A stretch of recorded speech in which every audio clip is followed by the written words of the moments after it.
Koh-Lanta épisode 6, départ de Martin mort dans l'âme et élimination de Christine.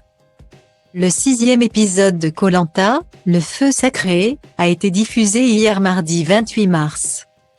Au menu, une épreuve d'immunité individuelle, un conseil des candidats physiquement usés par l'aventure. C'est dans la région reculée à l'est des Philippines, sur la grande île de Luzon. Dans la province de Caramoan, que les aventuriers encore en course se sont défiés.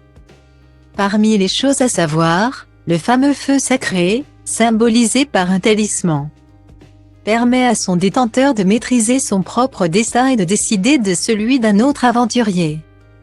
Cet épisode a été riche en rebondissements. Retour de Tania chez les Jaunes, blessure puis abandon de Martin, départ de Clémence à la clinique et retour de Rudy dans le jeu. L'épreuve d'immunité a été remportée par les Rouges. Les Jaunes ont dû éliminer Christine directement à l'issue de l'épreuve.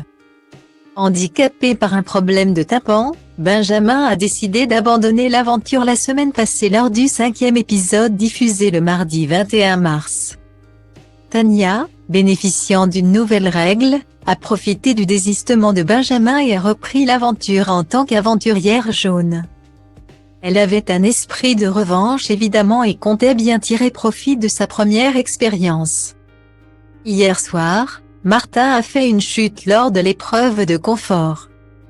Sérieusement touché à la cheville dans une course avec ses coéquipiers, il a été contraint d'abandonner le jeu sur décision médicale après avoir fait impasse sur une épreuve individuelle.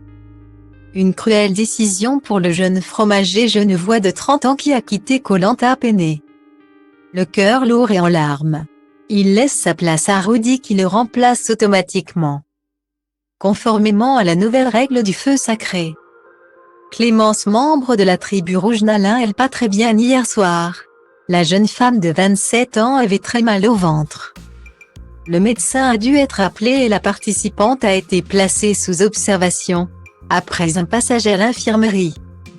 L'aventurière a toutefois rapidement repris le jeu avec ses coéquipiers.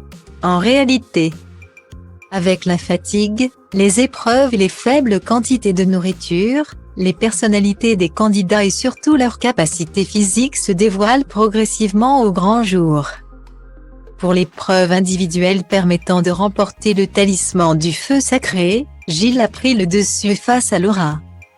De leur côté, Quentin et Esteban, désespérés, ont mené de longues recherches pour trouver le collier d'immunité. Finalement, Quentin, très en colère contre les membres de son équipe, en a trouvé un. Après une épreuve d'immunité riche en suspense, les Rouges se sont finalement distingués en remportant l'épreuve éliminatoire. Une compétition de catapulte grâce à Esteban, discret, mais apparemment en forme pour cet exercice. Ce sont donc les Jaunes, déjà privés de Martin blessé, qui ont eu ainsi la tâche d'éliminer un candidat à l'issue de l'épreuve. Ils ont finalement choisi d'inviter Christine, ex-coéquipière des Rouges, à faire sa valise. À la fin du jeu, le nombre des participants a été réduit à 13 aventuriers après l'exclusion de Martin, l'élimination de Christine et le retour de Rudy. L'équipe jaune compte 7 candidats: Gilles, Grace, Laura, Tania, Julie, Nicolas et Rudy. Les 6 autres éléments: Elena, Frédéric, Quentin, Clémence, Esteban et Anne-Sophie sont rouges.